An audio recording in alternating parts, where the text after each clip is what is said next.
Opa,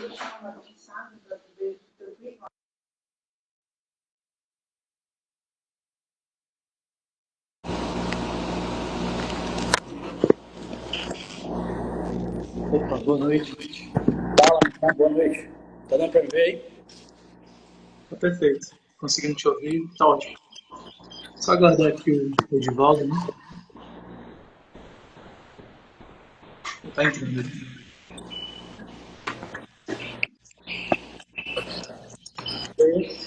E aí, já tá na FEAPA já? Daqui a pouco vai ter aula, né? Porque vai ter prova. E aí, vocês, tudo bem por aí? E aí, tudo bem, Opa, Paulo? Como é que tá? eu não tô conseguindo ver o Edivaldo. Eu tô conseguindo ver direitinho aqui já e escutar bem. Tá conseguindo? Já, tô conseguindo Você ver. pode sair e tentar entrar de novo? Deu algum problema aqui que eu não tô conseguindo ver, assim. Tá. Beleza. Vou convidar de novo. Então hoje vai passar a prova aí pro pessoal, né? Exatamente. De filosofia, inclusive.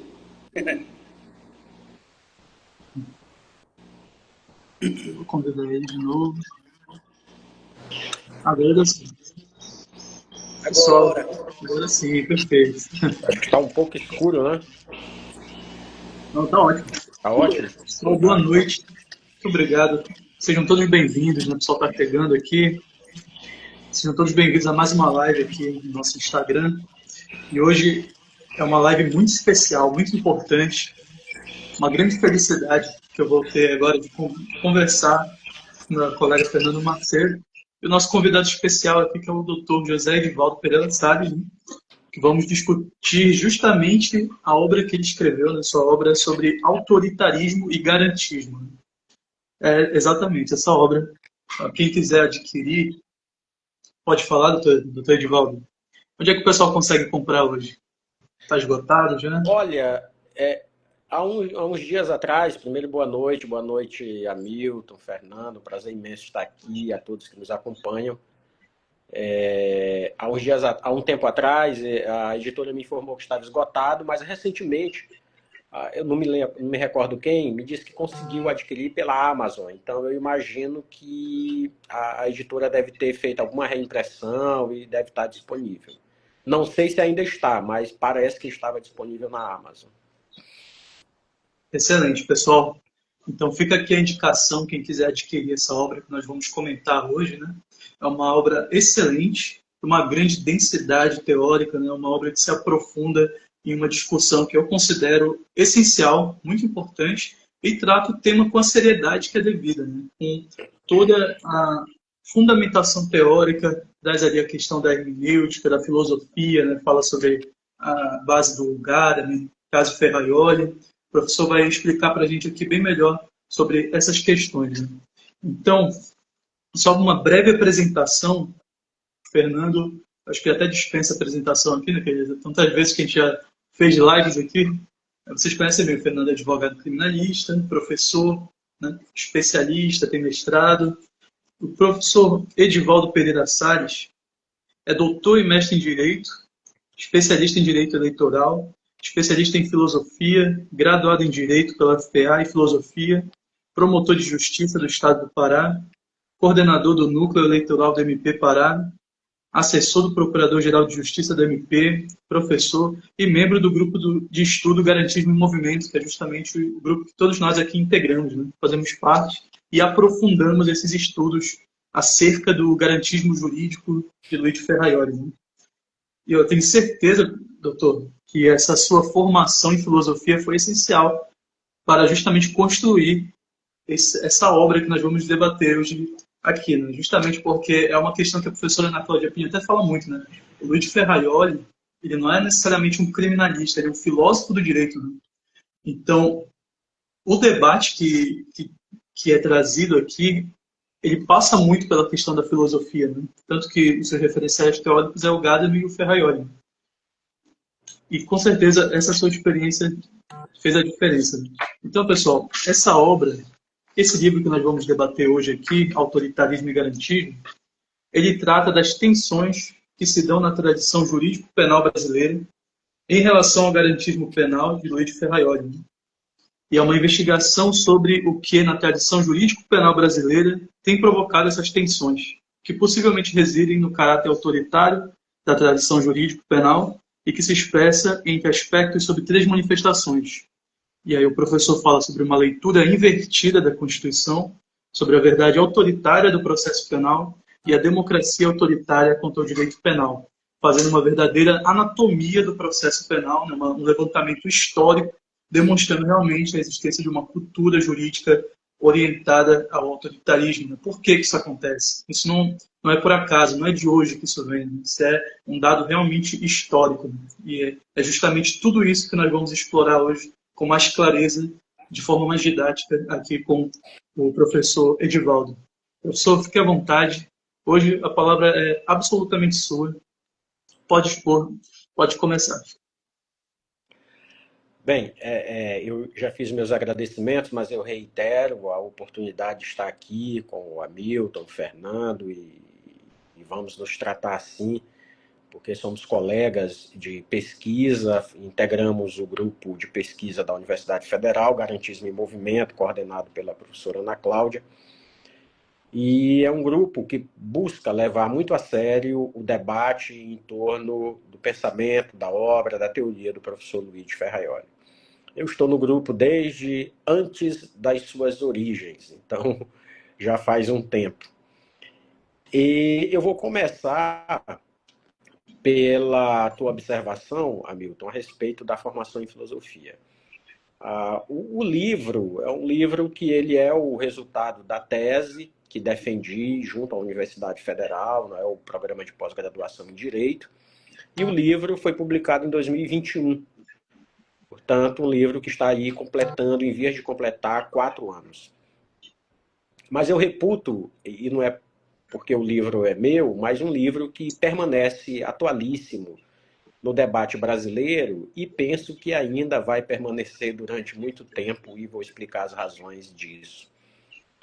A minha formação em filosofia me ajudou muito e me influenciou decisivamente porque os 2 referenciais teóricos que utilizo no livro são da filosofia. O primeiro é Gadamer, que é de uma tradição hermenêutica da filosofia alemã, portanto, herdeiro de uma tradição que se inaugura desde antes. Ele foi discípulo de Heidegger, então ele herda muito do pensamento de Dilthey, do pensamento de Schleiermacher. Então, todos esses autores alemães que tratam da tradição hermenêutica e que em Gadamer vai se consumar com o que nós cunhamos de hermenêutica filosófica. E vou trabalhar com um outro autor que, embora citado muito no mundo do direito, ele é, sobretudo, um filósofo, portanto, um filósofo do direito. E o mais interessante é que Ferraioli é vinculado, é um autor italiano, para quem não conhece, pode estar nos acompanhando. Luigi Ferraioli é um autor italiano, é um jus-filósofo italiano, ainda vivo, esteve recentemente no Brasil, tratando de temas importantes sobre o debate do direito em torno da humanidade, da preservação do planeta Terra, da busca de soluções para os problemas que vivenciamos. E Gadamer faleceu há pouco tempo atrás, não muitos anos, e, portanto, foi um autor que viveu para presenciar o debate em torno da sua obra. Ferraioli, ainda vivo, ele é de uma outra tradição filosófica, que é a tradição da filosofia analítica. Então, ele está muito fundamentado no pensamento de autores como Frege, com a teoria da verdade de Alfred Tarski. Então, Ferraioli vai gravitar em torno desses autores e vinculado muito a uma tradição filosófica da Itália, como é o caso de Norberto Bobbio, que é quem prefacia o Direito e Razão, que é a grande obra do professor Ferraioli conhecida no Brasil, embora a grande obra dele mesmo seja o Principia Iuris, em termos de expressão teórica e de volume, que é uma obra publicada, o Direito e Razão é publicado em 89 e o Principia Iuris em 2007, portanto, 8 anos depois, em 3 volumes. E essa minha formação me influenciou muito para a escolha desses caminhos da filosofia, pelo Gadamer, e aí eu trabalho com outros conceitos, mas basicamente com o conceito de tradição. E o tempo que passei no mestrado e cursando as disciplinas, mais de modo particular, a disciplina do professor Veil, que era a leitura do Verdade e Método, do Gadamer, e a disciplina da professora Ana Cláudia, que era a disciplina sobre garantismo e hermenêutica, isso foi fundamental para me levar a essa investigação, além de uma inquietude. Aí eu diria que é a inquietude do pesquisador.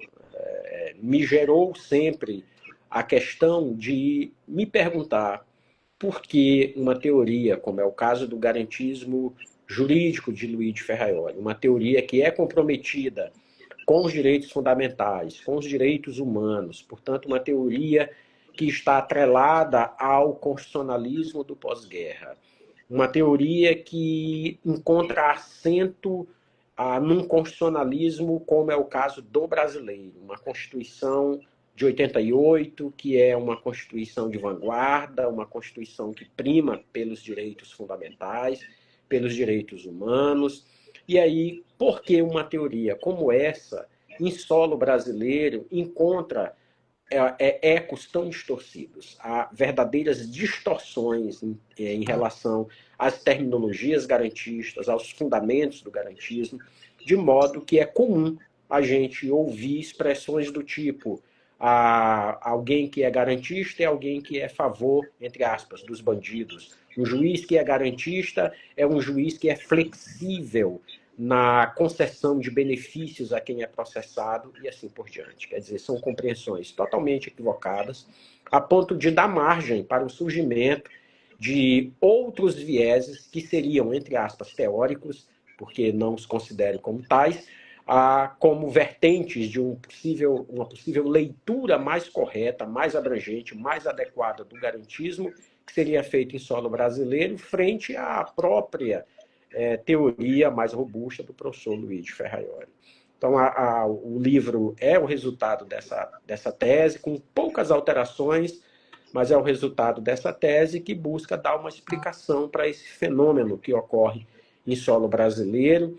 E, desde logo, a hipótese que foi construída e que é investigada ao longo do livro é o caráter autoritário da nossa tradição. Então, a nossa história, a história brasileira, e eu não consigo pensar num modo de investigar uma temática como essa, senão numa investigação pela nossa formação histórica, para averiguar de onde vem a nossa legislação, como é gestado o nosso pensamento jurídico, como são formatadas as nossas práticas forenses. Então, essa investigação é feita desde a nossa origem colonial, passando pelos mais diversos períodos da nossa história, focando, sobretudo, na nossa legislação primordial na temática penal e processual. Portanto, os códigos penais e processuais, as nossas constituições, começando pelas ordenações, com destaque para as ordenações filipinas, o famoso livro 5º das ordenações filipinas, foi o livro que vigorou no país durante muito tempo, e destacando os períodos da história. A nossa história é marcada, na sua quase totalidade, por períodos não democráticos. Se nós considerarmos o período em que o Brasil foi colônia, se considerarmos o período do reinado, 1 e 2, se considerarmos a nossa primeira república, que na verdade é uma república chamada República da Espada, portanto uma república militar, se considerarmos a república que vem depois dessa, que é uma república oligárquica, portanto uma república dominada pelas elites, a elite do café, do sudeste, se considerarmos o período logo posterior, que aí nós temos o período Vargas, o período do Estado Novo, o período que é um período autoritário, um período ditatorial, um período, inclusive, que surgem os 2 códigos que estão em vigor no país até hoje, o de 40, o de 41. E se considerarmos os desdobramentos, depois de um pequeno hiato democrático, que é a ditadura militar, que foi o golpe de 64, e mesmo durante o período da redemocratização, num período muito recente da nossa história, nós tivemos diversos episódios de expressões do autoritarismo, com golpes civis, e é o que nós vivenciamos hoje no país, um debate imenso em torno da própria validade da Constituição, questionamentos a respeito de posições do Poder Judiciário. Hoje mesmo, desde ontem, está sendo travada no Congresso uma discussão imensa a respeito de aprovação de emendas à Constituição, sobre a investigação, o processamento, denúncias de parlamentares, sobre os poderes do Supremo Tribunal, etc. Então, toda a nossa história é marcada por isso. É marcada por esses episódios de expressões, ora mais intensas, ora menos intensas, do autoritarismo, tendo aí um fio, que eu chamo de um fio condutor da nossa história, que é a discriminação, sobretudo a discriminação racial, pautada na escravidão, que faz com que o nosso sistema penal, sobretudo, e as nossas periferias e os excluídos, os vulneráveis da nossa sociedade, seja exatamente a população negra, sejam os grupos que são mais atingidos pelo descaso do Estado, pelo descaso social. Então, o livro é um livro que ele tem um viés jurídico, mas que, na verdade, faz uma investigação filosófica, uma investigação histórica, portanto, uma investigação sociológica a respeito desse fenômeno, que é o fenômeno do autoritarismo e as suas expressões no direito, e como isso gera uma tensão em teorias, na verdade, o garantismo é utilizado como um exemplo, em teorias comprometidas com direitos humanos, com direitos fundamentais, que é o caso do garantismo de Luigi Ferraioli. Então, em síntese, que não é simples, mas em síntese, o livro, a tese, a investigação trata exatamente disso. Perfeito. Fernando, quer falar alguma coisa? Eu acho que é importante pontuar, e eu não quero, na verdade, falar, eu gostaria de fazer aqui algumas perguntas, que eu acho que o manuscrito do Edivaldo, ele é muito rico em conteúdo e informações que são, como o Edivaldo falou, que são fundamentais hoje. A gente está precisando discutir isso hoje. Mas tem alguns pontos do livro que eu acho importante a gente discutir aqui com o autor e entender a posição do autor sobre esse assunto. E tem um ponto que eu gostaria de questionar para o Ed, que é sobre a questão do conceito de tradição em Gadamer. Muitos alunos, muitas pessoas têm dificuldade em compreender esse conceito, Edivaldo. Haja vista que Gadamer é um autor denso, vinculado, inclusive, a uma tradição continental da filosofia. E me parece que esse conceito de tradição, de entender o que significa uma tradição, de como se comporta uma tradição dentro, né, de uma comunidade hermenêutica, como vai dizer o próprio Heidegger, como é que funciona isso? Como isso funciona a partir da obra do Gadamer? Eu acho que esse é um ponto muito importante para a gente começar a pensar justamente o adjetivo autoritário, né? É compreender primeiro o comportamento, é compreender primeiro o que nós estamos a falar quando falamos de tradição. Eu acho que esse é o primeiro ponto que eu queria escutar de ti, eu queria aprender contigo, né? Esse é um ponto fundamental na investigação, porque essa foi uma escolha teórica que foi feita. Refletindo sobre como eu poderia realizar essa investigação, porque a minha investigação ela tem a ousadia, eu vou dizer assim, de não querer trabalhar apenas com a consequência. Isto é, nós temos uma legislação posta, nós temos práticas que são desenvolvidas, mas a minha preocupação era de fazer uma investigação sobre as causas, o porquê agimos e pensamos e fazemos desse modo. Então, nas minhas reflexões, eu penso que eu tinha dois caminhos possíveis para fazer essa investigação. Ou trabalhar com a psicanálise, trabalhar numa perspectiva freudiana, utilizando o inconsciente, até que ponto nós temos consciência efetiva das nossas práticas. Eu acho que essa é uma via teórica interessante, que vale a pena ser desvendada. Eu mesmo ainda não me debrucei, não me dei ao trabalho de aprofundar isso, mas é uma ideia que permanece latente comigo, de saber até que ponto nós precisamos descortinar, desconstituir determinados modos, simbologias, linguagem, práticas, considerando a nossa Constituição como pessoas que são regidas pelo inconsciente. Então, acho que esse seria um caminho interessante. Mas o que eu tinha em mãos naquele momento, e aí retornando ao nosso ponto de partida, era o cabedal da filosofia, sobretudo da filosofia hermenêutica. E eu digo da filosofia hermenêutica porque a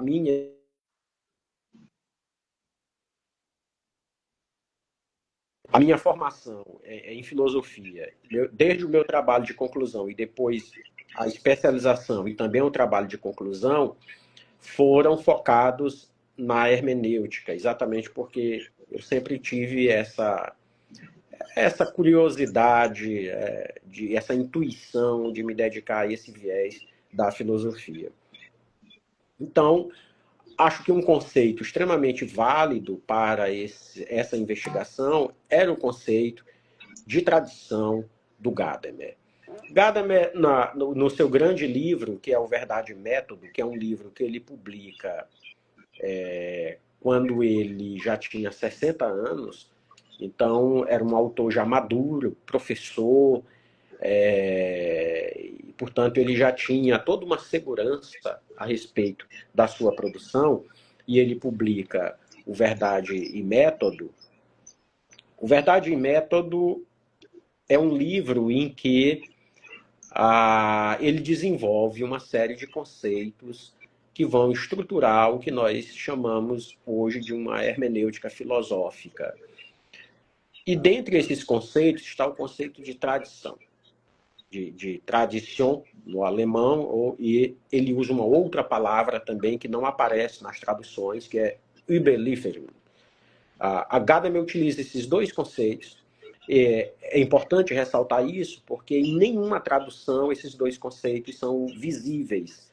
E aí nós temos a tradução em italiano, temos a tradução em francês, temos a tradução em espanhol, a tradução em português, temos a tradução em inglês. Eu consultei todas essas traduções e nenhuma delas é perceptível o uso dessas duas palavras por Gadamer. O que ele pretende, primeiro, é realçar duas coisas com o uso dessas palavras.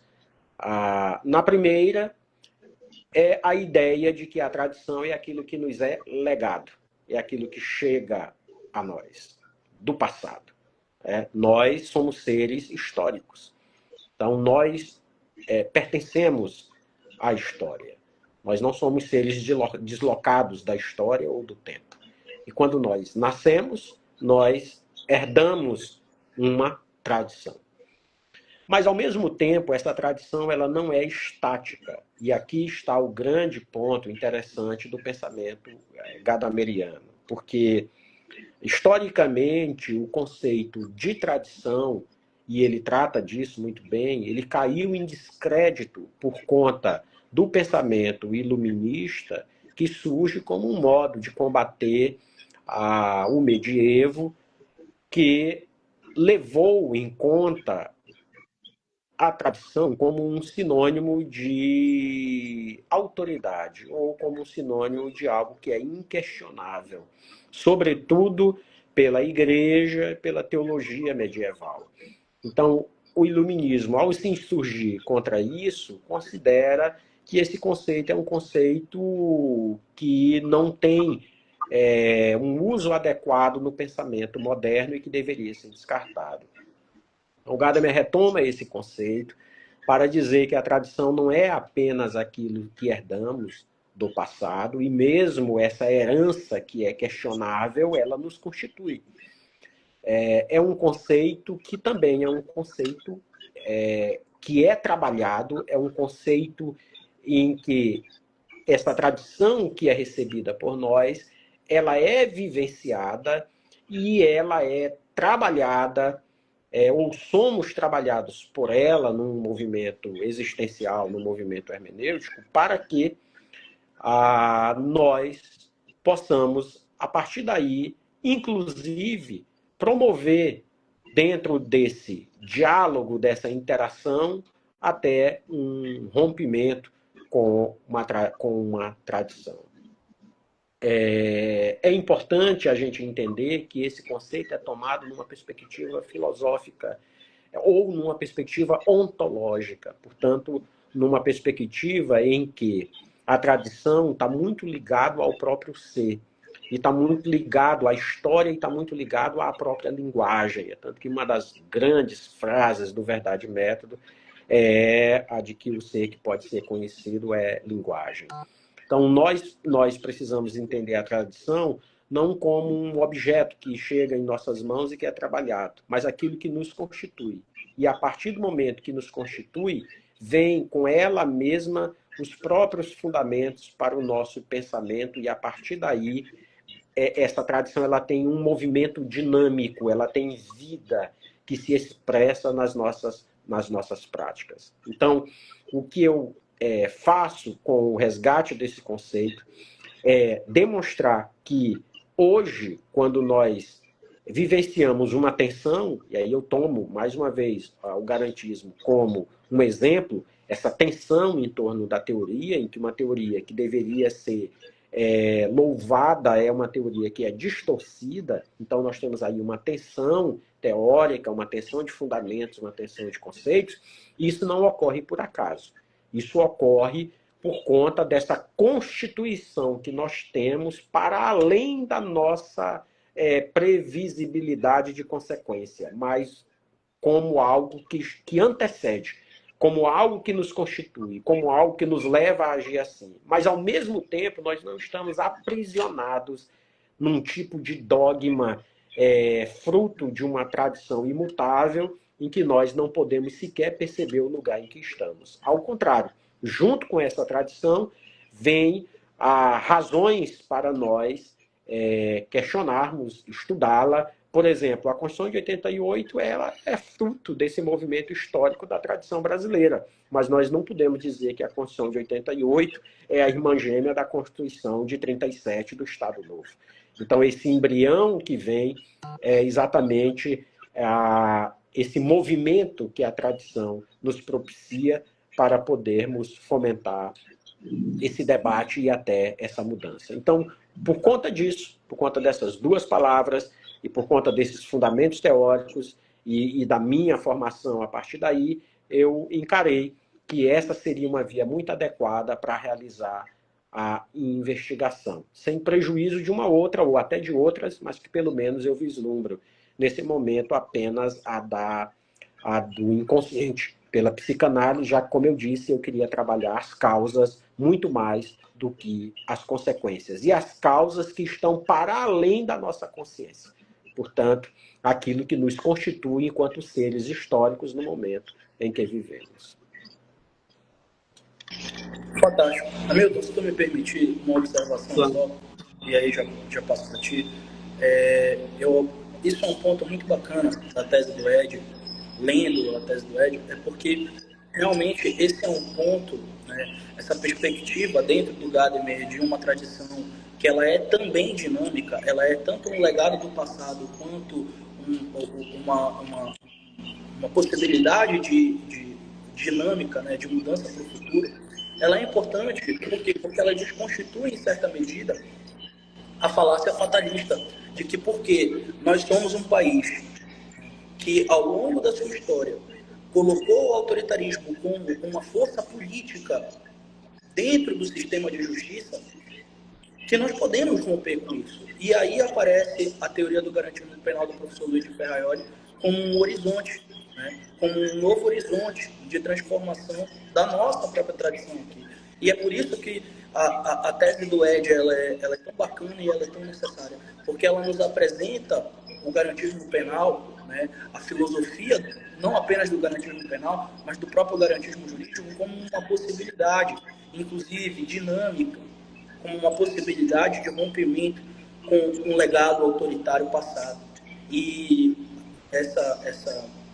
esse momento que vocês tiveram, inclusive com o professor Ferraioli, aí em São Paulo, ele renova essas experiências. né? O Ferraioli, ele continua ainda sendo relevante, ele continua sendo atuante, né? Inclusive com uma proposta de uma Constituição para a Terra, e eu acho isso fantástico nos escritos do Ferraioli. Tem um determinado momento em que ele está tratando sobre a Constituição da Terra, que ele diz que as propostas constitucionais do século XX, que romperam, por exemplo, com os regimes de ditadura, eles são nunca mais.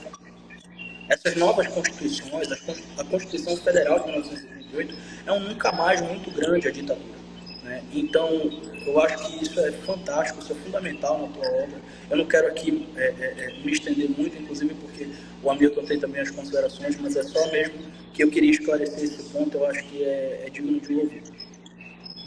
Eu acho importante a gente, para além da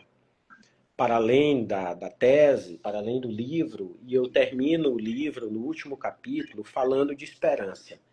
É o último parágrafo do livro. Acho que a palavra lá do último parágrafo é esperança. Porque eu acredito que nós não podemos, mesmo diante de um quadro desfavorável, e eu vejo hoje o mundo, as nações com quadros extremamente desfavoráveis em muitos lugares, e aí basta mencionar a guerra na Palestina, a guerra na Ucrânia, sem mencionar dezenas de outros conflitos localizados, a questão venezuelana, estamos vendo agora pelos noticiários problemas de ordem político-social nos Estados Unidos, a questão das nações europeias, o Brasil mesmo vivendo tensões constantes. Eu acho que para além desses conflitos que nós vivenciamos, e sem mencionar os conflitos de ordem global, né? Nós teremos agora em Belém, em novembro, a COP30. Então a COP30 vem para debater as questões climáticas e nós vivenciamos, e isso é atestado, né, cientificamente por diversos números e dados, nós vivenciamos um problema ambiental, um problema de aquecimento, um problema climático gravíssimo no mundo. Então as emergências climáticas são reais, mas para além de tudo isso, eu penso que nós, como seres humanos, não só racionais, mas, sobretudo, como seres que têm a capacidade de transcender e podemos transcender através da esperança, por exemplo, nós precisamos acreditar em dias melhores, em alternativas.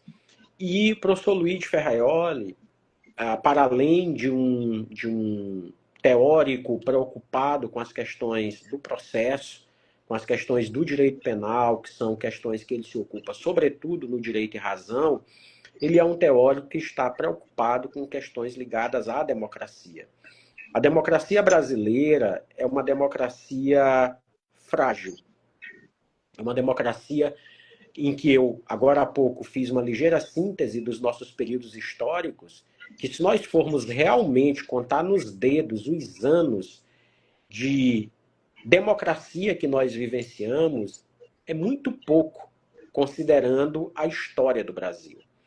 Se nós considerarmos o tempo de escravidão neste país, escravidão legalizada, é muito pouco o tempo em que nós vivenciamos fora desse período, e aqui, claro, sem mencionar que os efeitos sociais sobre os menos desfavorecidos, inclusive a população negra, perduram até hoje. Então, a nossa democracia, e no livro eu chamo que a nossa democracia é uma democracia autoritária, ou uma democracia de chacinas, pode parecer uma coisa forte, mas é isso, é a reencarnação da escravidão sob diversas formas. O professor Luiz de Ferraioli é um teórico preocupado com a democracia. No Principia Iuris, e aqui eu estou mencionando os livros, que é exatamente para a gente poder divulgar a obra do professor, no Principia Iuris é um livro em que ele se ocupa, no primeiro volume, sobretudo de uma teoria do direito, mas no segundo volume, sobretudo de uma teoria da democracia. Então, a democracia, para Ferraioli, não é apenas e não é mais uma democracia de maioria. A maioria quer, a maioria pode. Não. Num Estado de direito democrático, pós-guerras e dentro do constitucionalismo moderno, as democracias são, sobretudo, democracias de direitos fundamentais. São de direitos humanos, são democracias que tutelam os grupos mais vulnerabilizados, são democracias contramajoritárias.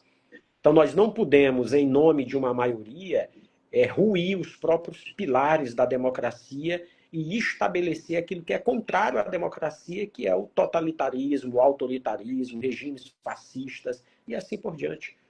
Então, o professor Ferraioli, preocupado com isso, ele vai além nas publicações posteriores a Principia Iuris, e aqui eu quero destacar 2 livros, que é o livro Construção da Terra, por uma Constituição da Terra, e o livro que ele publicou esse ano, um livro que ainda está em italiano, Progetare il Futuro, em que ele vai discutir nos 2 livros as questões das emergências climáticas, dos problemas decorrentes dos poderes selvagens, do abuso dos poderes, os poderes estatais, os poderes privados, que é a questão do poder econômico, o poder do capital financeiro, e também as emergências que existem no mundo, não só as emergências climáticas, mas, por exemplo, o problema dos imigrantes.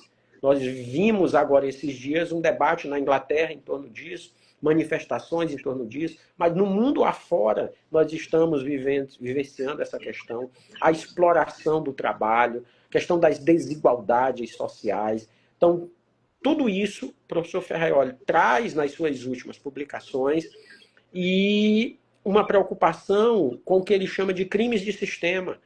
Então, é aquele tipo de criminalidade que nós precisamos repensar o nosso modo de conceber o direito e repensar, inclusive, o nosso modo de vislumbrar o ataque a bens jurídicos. E aí ele fala, sobretudo, das questões da natureza, as questões ligadas ao crime organizado.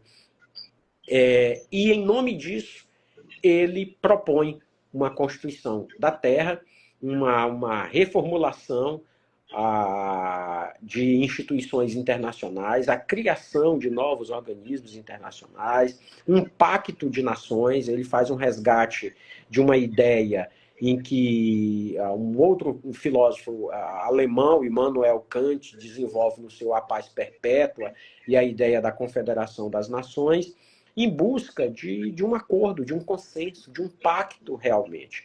Então, o professor Luigi Ferraioli é alguém que tem essa preocupação com o bem-estar da humanidade, com a preservação do planeta Terra e, em consequência, com a preservação da própria vida humana e de todas as formas de vida existentes no planeta.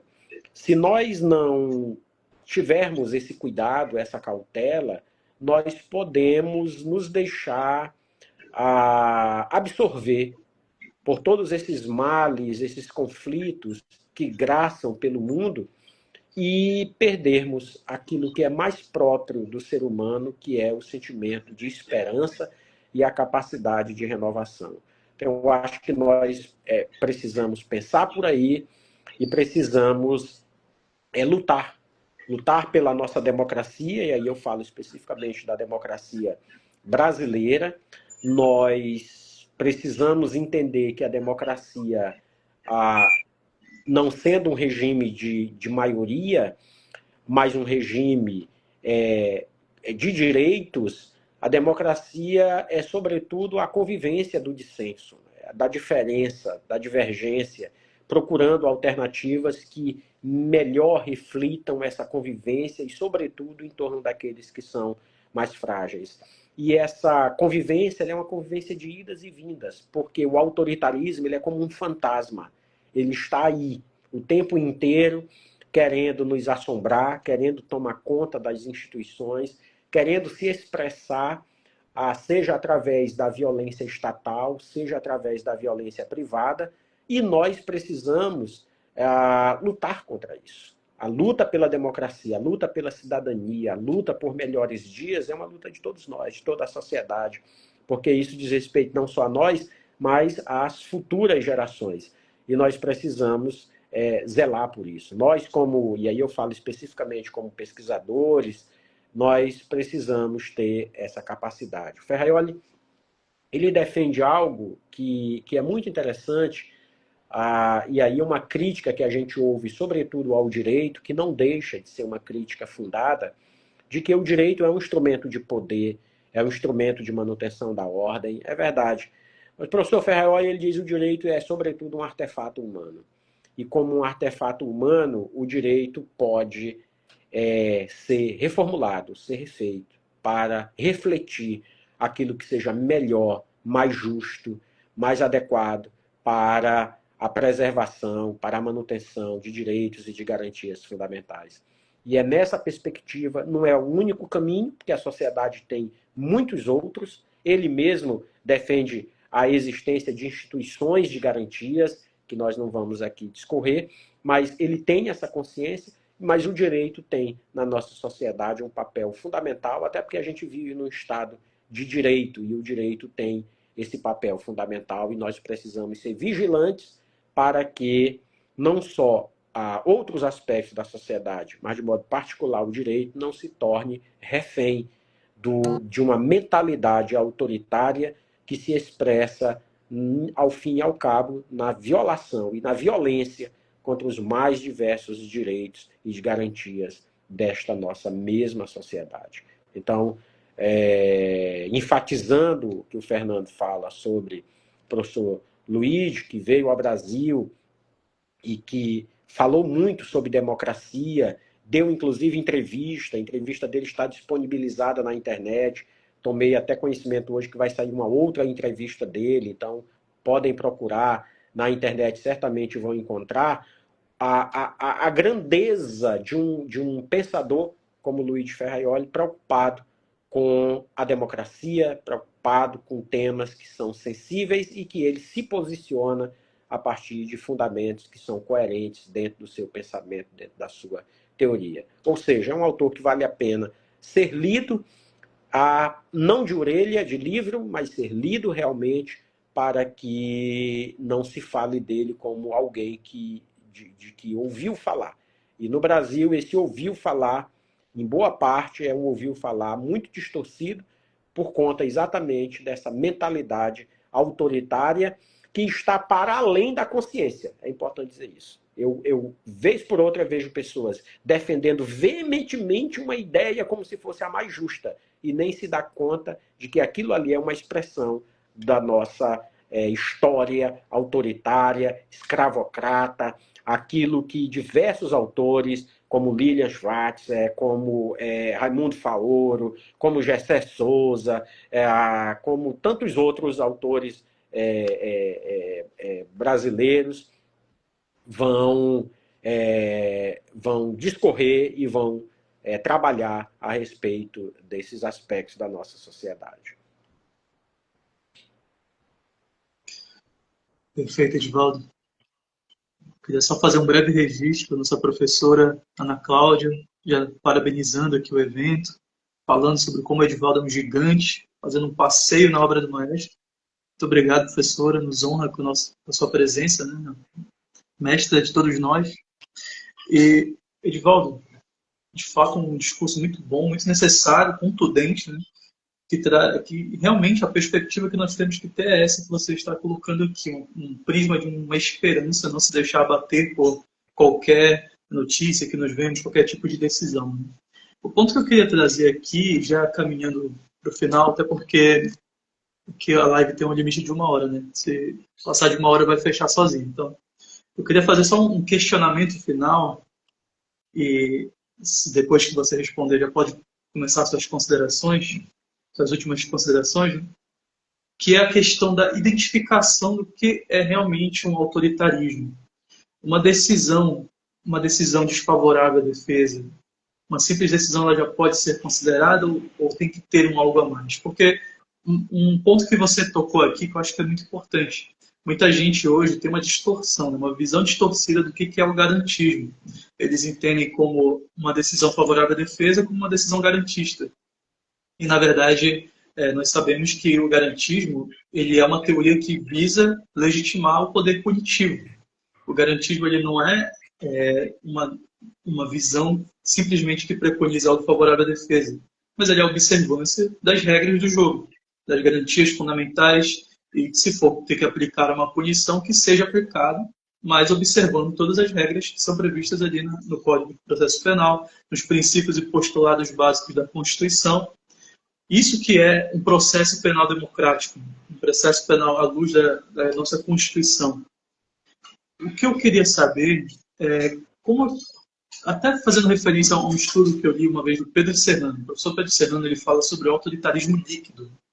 Ele fala que hoje mecanismos da democracia eles costumam ter vieses autoritários. Então, os próprios mecanismos e instrumentos da nossa democracia às vezes são distorcidos e deturpados para promover atos que são mais inclinados a um autoritarismo.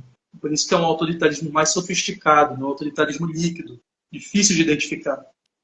Como é que a gente consegue identificar um autoritarismo de acordo com aquilo que você traz na sua obra, de acordo com aquilo que você analisa mediante todo um histórico que vem ali desde a Gênese com Francisco Campos, né, no Código Penal, Código de Processo Penal?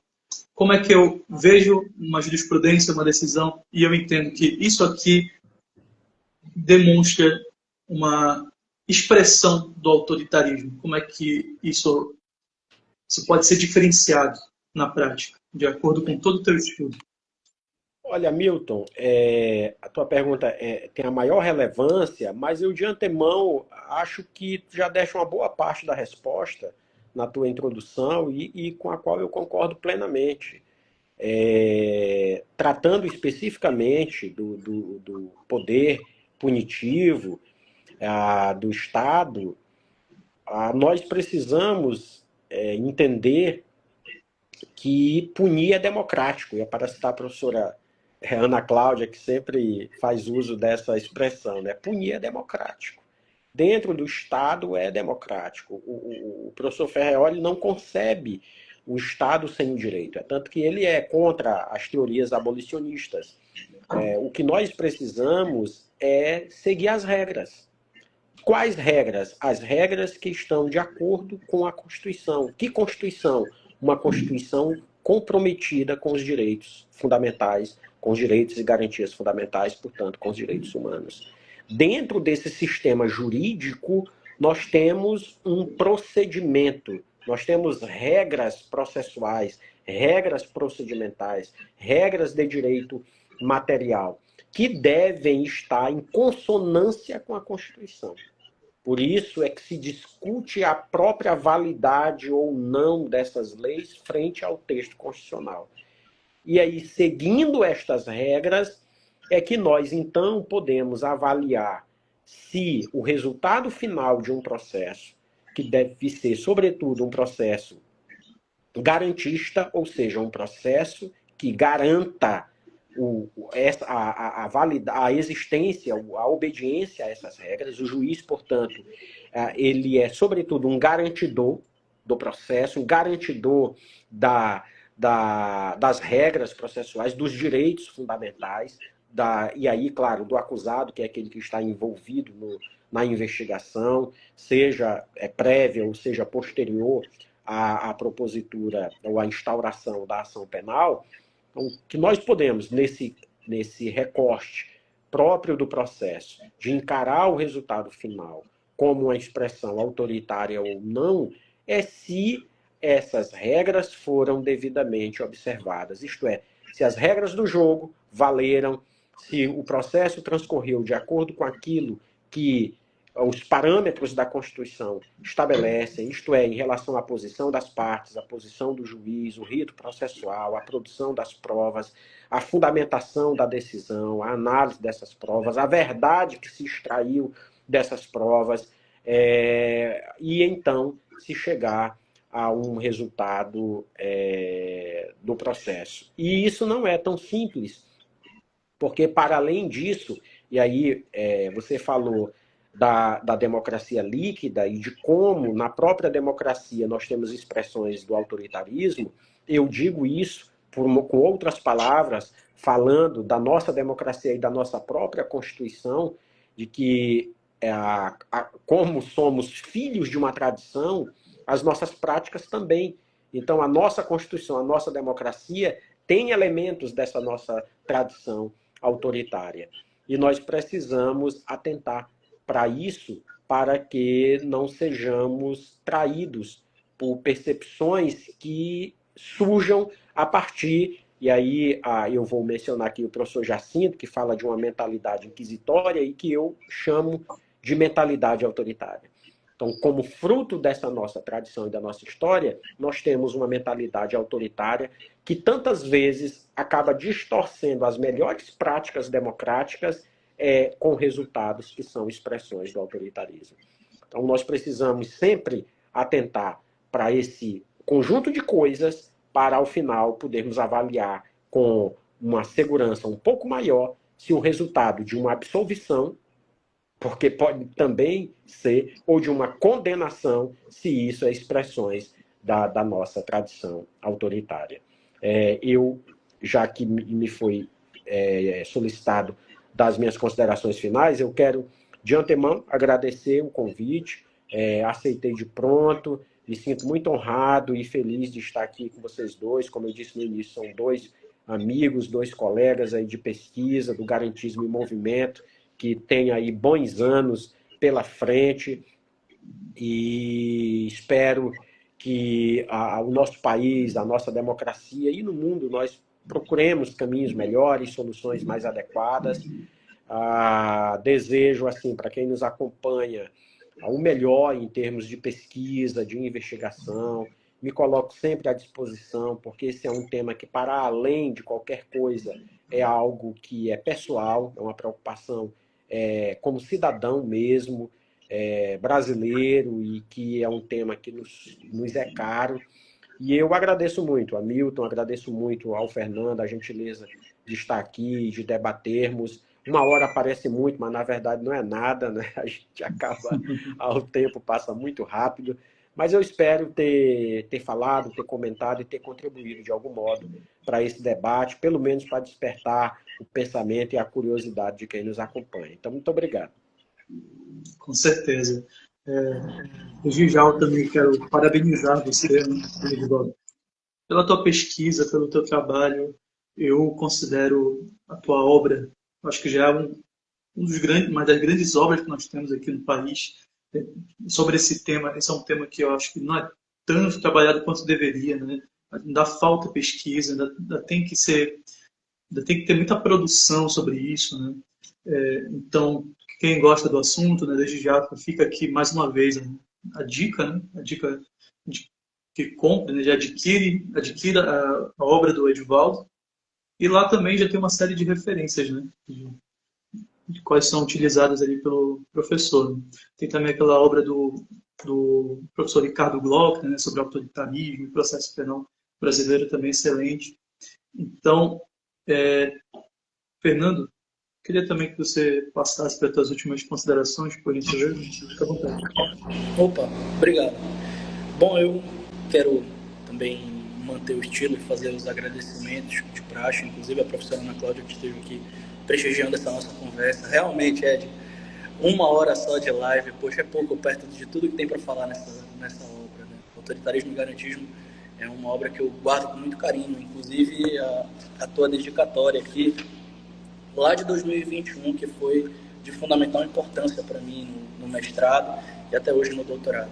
Eu queria, inclusive, já pegando o gancho da resposta do Hamilton e me caminhando para o final, sabe, Milton, sobre essa questão do autoritarismo, tem uma passagem de um texto do Norberto Bobbio que ele conceitua o autoritarismo para o Bobbio. Ele conceitua o autoritarismo como um regime da força. Quando a força substitui o diálogo, quando o poder substitui o direito, parabéns, nós temos ali o autoritarismo. E daí porque ele é a contraface do próprio garantismo. O garantismo, ele é um regime democrático, ele é um regime de Estado de Direito por excelência.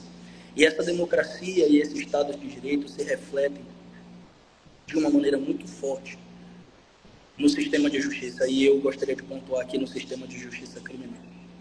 Eu, como advogado, hoje eu consigo identificar uma boa decisão garantista como uma decisão que vai no sentido da Constituição, em que o exegeta, o intérprete, ele respeita o que o texto constitucional está colocando para ele. Eu brinco que é a nossa regra de fé e prática.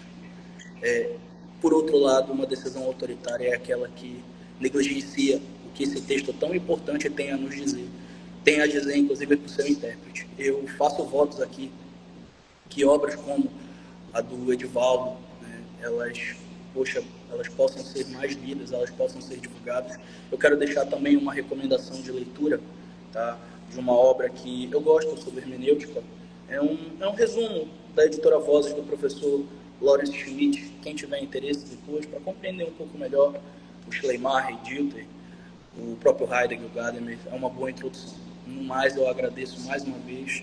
Eu deixo aqui um beijo para todo mundo que nos acompanhou. Fiquem com Deus. Uma boa tarde. Boa noite, Jader. Boa noite. Muito obrigado também, Fernando, pela tua participação, tua contribuição. Realmente, uma hora ficou muito... Paradoxalmente, pareceu corrido, né? Uma hora. É difícil sintetizar tanta coisa assim, né?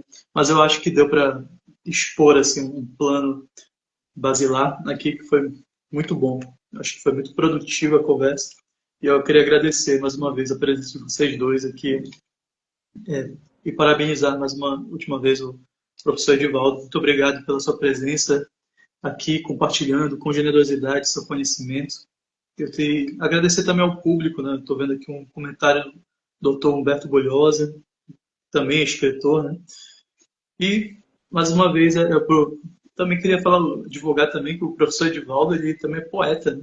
O Dr. Edivaldo também tem livros de poesia, um grande artista da palavra, né? Tem um primor, né?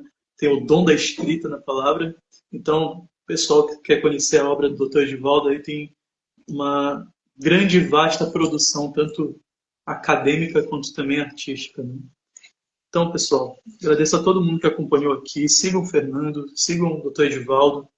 Essa live vai ficar aqui gravada no perfil. Quem tiver interesse também, tem outras lives que fazemos aqui semanalmente, né? Eu já falei com o Fernando aqui sobre inteligência artificial na advocacia criminal. Falamos sobre direito penal e literatura. O Dr. Humberto Bolhosa também tem uma obra, né, que ele escreveu sobre literatura também. Falamos de Dostoiévski, enfim, vários outros autores, Kafka, né?